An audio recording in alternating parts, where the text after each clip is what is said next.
farmers and past deals that may need revisiting. He has expressed confidence the meeting could produce positive outcomes in efforts to resolve the ongoing US-China trade tensions. Canada's Ontario Premier Doug Ford has sparked US President Donald Trump with a political ad targeting Americans, quoting Ronald Reagan's anti-tariff message to criticize trade barriers following his talks with trade envoy David Carney. Ford has now agreed to pause the ad campaign amid concerns that it could complicate matters further.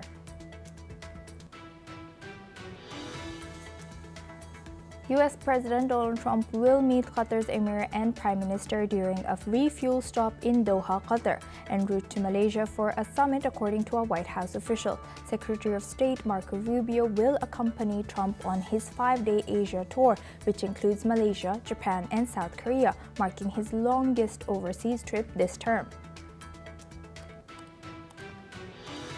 The United States imposes sanctions on Colombian President Gustavo Petro, accusing Bogotá of failing to stop the flow of cocaine into America. Trump has branded Petro an illegal drug leader, a charge the Colombian president strongly denies.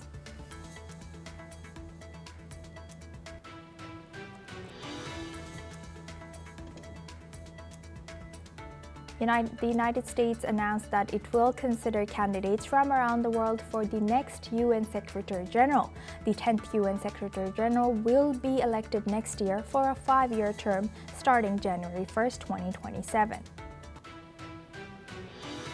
Venezuela's President Nicolás Maduro has accused the United States of fabricating a new war after Washington deployed the world's largest warship, the USS Gerald R. to the Caribbean. The move marks a major escalation in U.S. military power as President Trump considers land action in Venezuela amid strikes on alleged drug targets and fears of regime change. President Donald Trump has celebrated his new White House ballroom on October 15th. The construction has started now without any approvals. Historians and observers warn that Trump's team exploited systematic weaknesses, raising concerns about transparency and the permanent impact of his decision on the White House.